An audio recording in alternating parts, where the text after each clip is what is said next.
Hey friends, welcoming you back to our next episode where we are still looking at the sustainability of urban farming.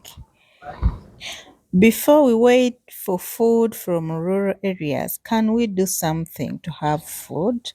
Yes, we can. Let's still continue.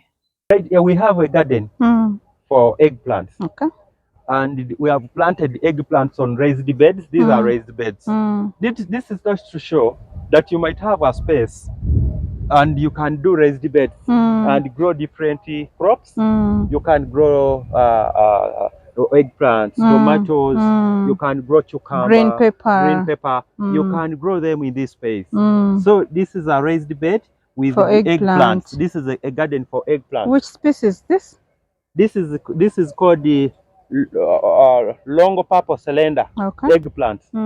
Is the variety of eggplant. They don't grow so big, but they are so sweet. And there are then those ones which grow long, and those ones are called longo purple. Okay.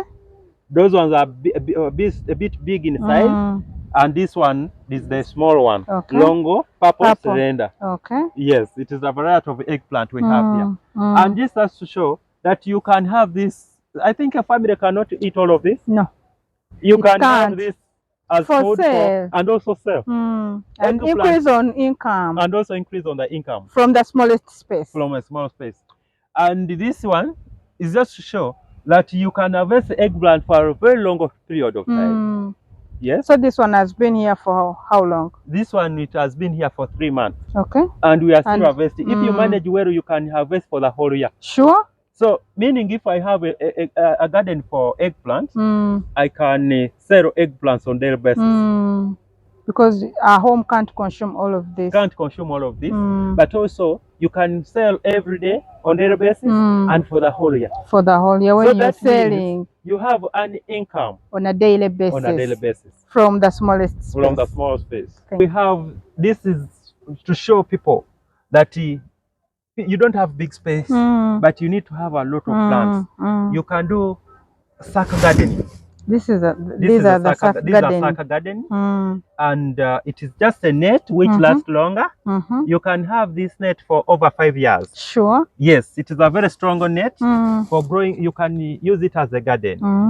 You mix your soil very well, fill in your sack, and then grow crops on the side of the sack. And then we have a pitcher in the middle. Okay. For water, for irrigation. It helps to irrigate the crops. Okay. So you fill it water in the pitcher, and then water will saturate on the garden. In the garden. And you begin harvesting. Okay. So this here we have sukuma wiki, which you can harvest for almost for the whole year. They grow towards light. You can see them bedding towards light. Yeah. So you can harvest a lot of sukuma wiki on a sack. Each sack can accommodate around 35 plants. Okay. Per sack. And if you planting 35 plants direct in the soil, you need a lot of space. Exactly. But just imagine a sack having 35 plants. And then you can plant heavy feeder crops on top, tomatoes on top. This one had the tomatoes before. Sure. So we removed the tomatoes. Okay, and then the sukuma wiki remains. Still continuing. So you can just grow crops on your sack, and you can have very many vegetables. You need like 5 sacks in your compound. And begin harvesting. And you can have a lot of vegetables. As well as selling. As well as selling. Okay. Yes. This is so good.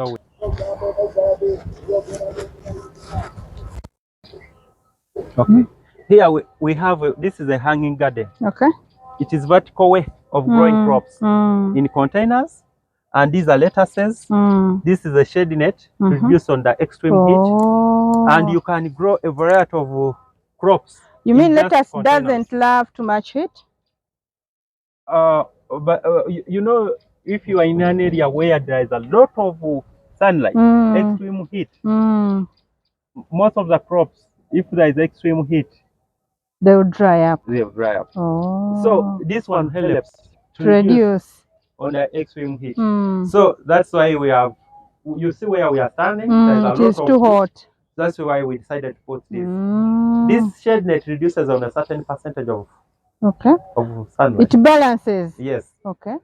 So these are just crops planted in the containers, and you can see vertical way of growing crops. You can grow them in containers, tomatoes, cherry tomatoes. You can grow them in here.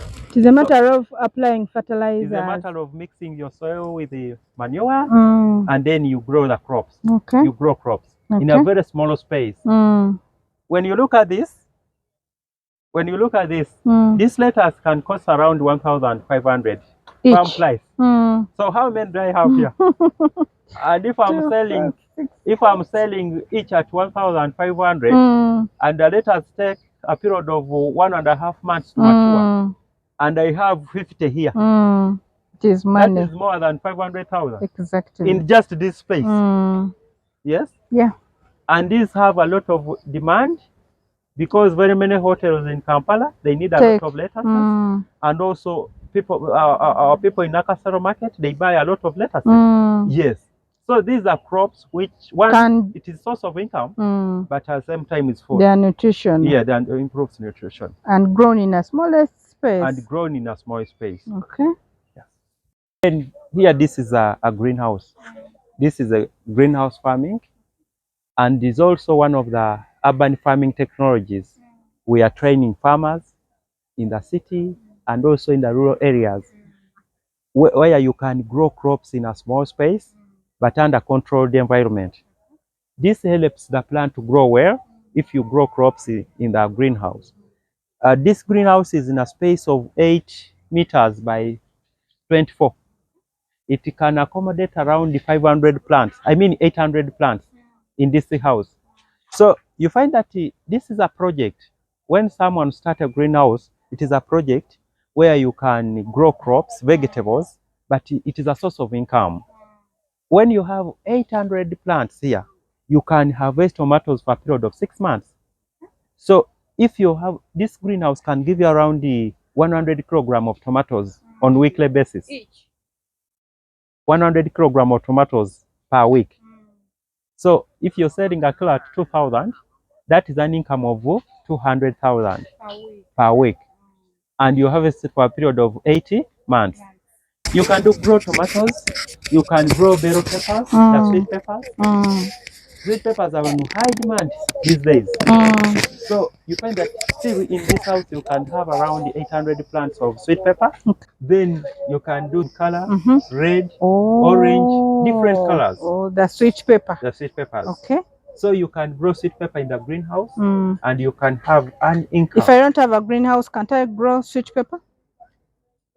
They are suitable for greenhouses. Oh. When you grow them in the open field, they don't perform well as compared to the greenhouse. To the greenhouse. Oh, but they can also try to come out. Yeah, they can come up. Okay. But let's say if we are taking the product in the market, they will first buy mine from the greenhouse. From the greenhouse. Because they meet the standard. Oh. For supermarket, the standard people prefer. They are very healthy fruits. Yes. Okay. So here you can produce very healthy sweet peppers, crops, vegetables. The vegetables produced in the greenhouse are very different, healthy, with minimal contamination of chemicals. Okay. Compared to the one planted in the open field. Space. Because crops planted in the open field, they attract exposed. A lot of diseases. Yes. There are a lot of diseases, that exposed pests and diseases. So right here, they're in an environment where they are protected from pests and diseases. Do you spray? We spray. There are some, of course, this being a net, there are some fungal spores which enter. So you can actually control. Okay. You can spray, but the spraying is minimal. In a month, you can spray like twice. Oh. In a month. It's not like in the open field where you need to spray. Which type of this tomato? This is a greenhouse variety of tomato, and it is called the Anja.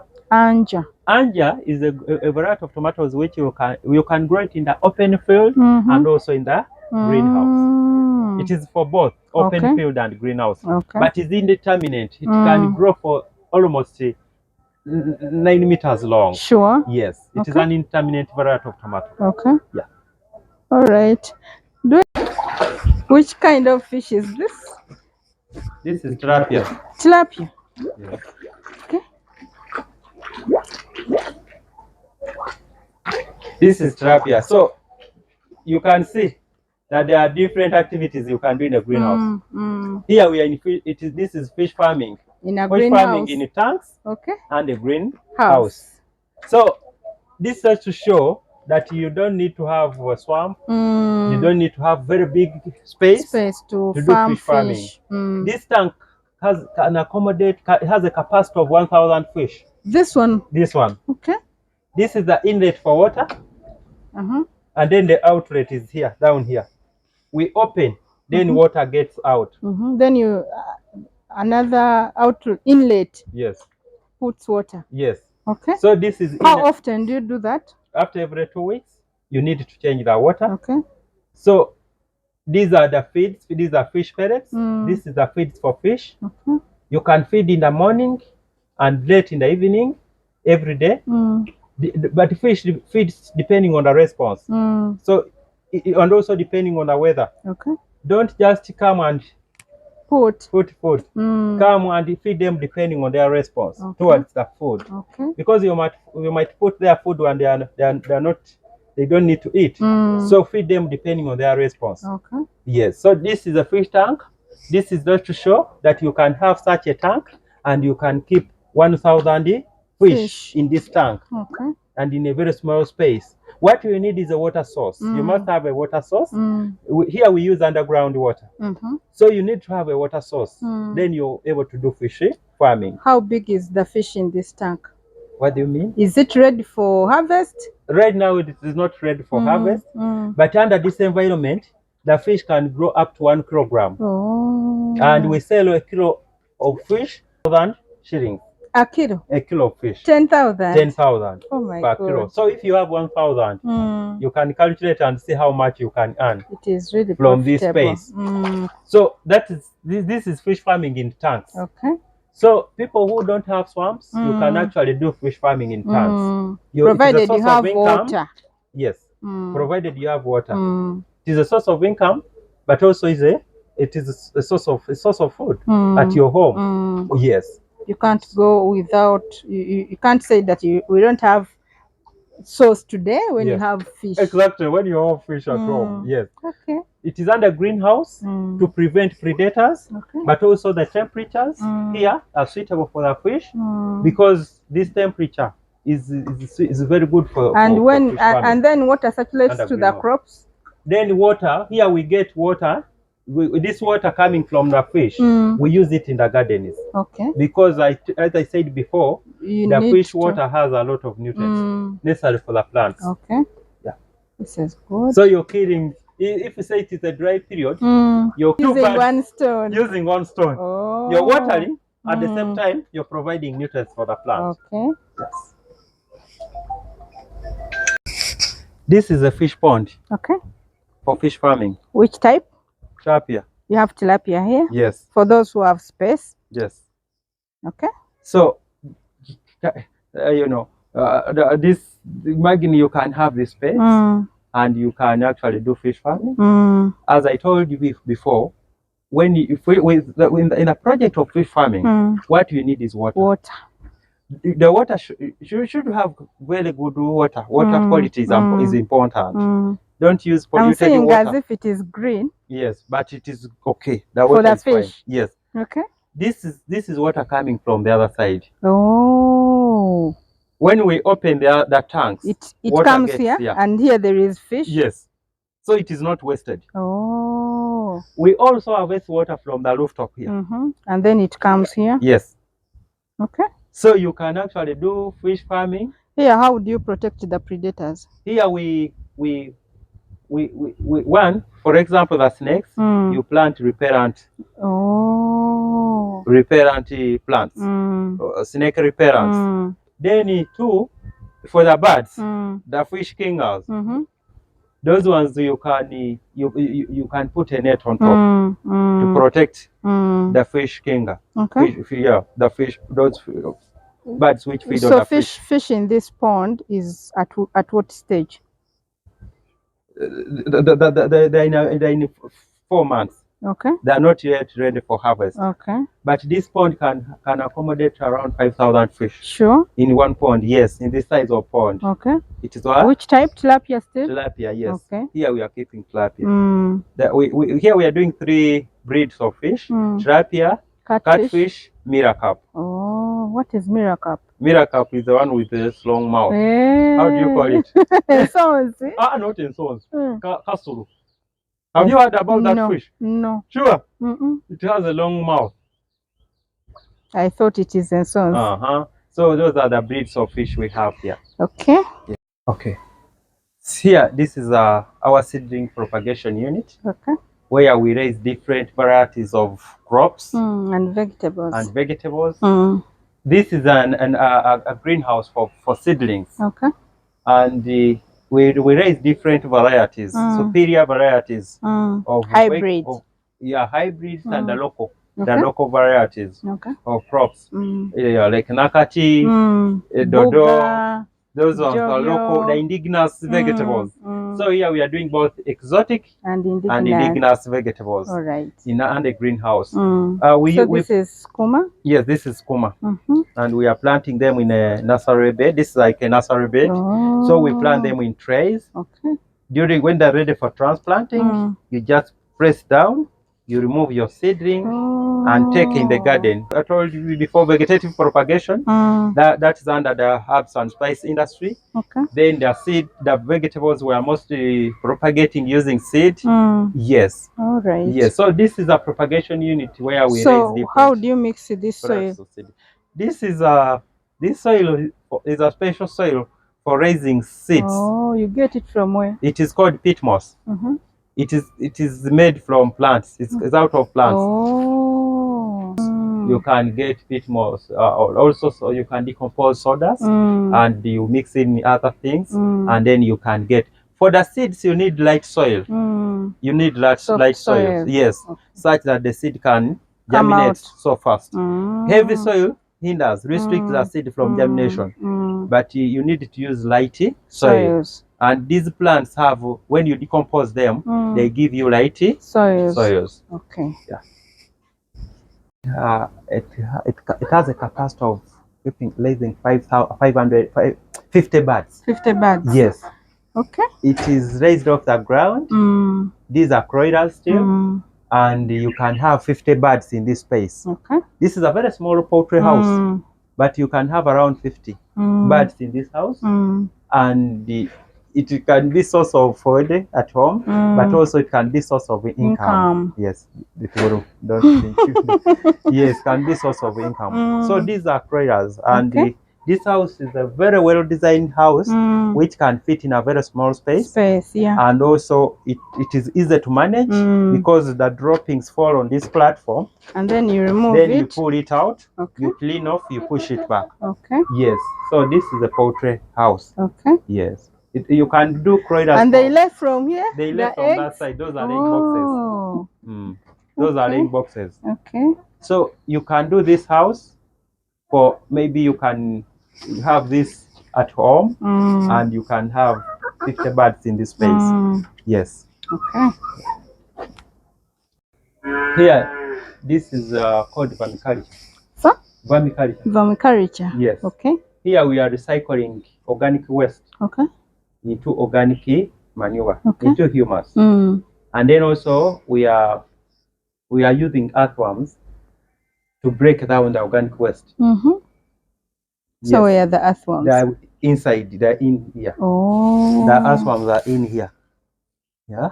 So this is you can they're down. So the earthworms are here. They break down organic waste to produce organic manure. Humus.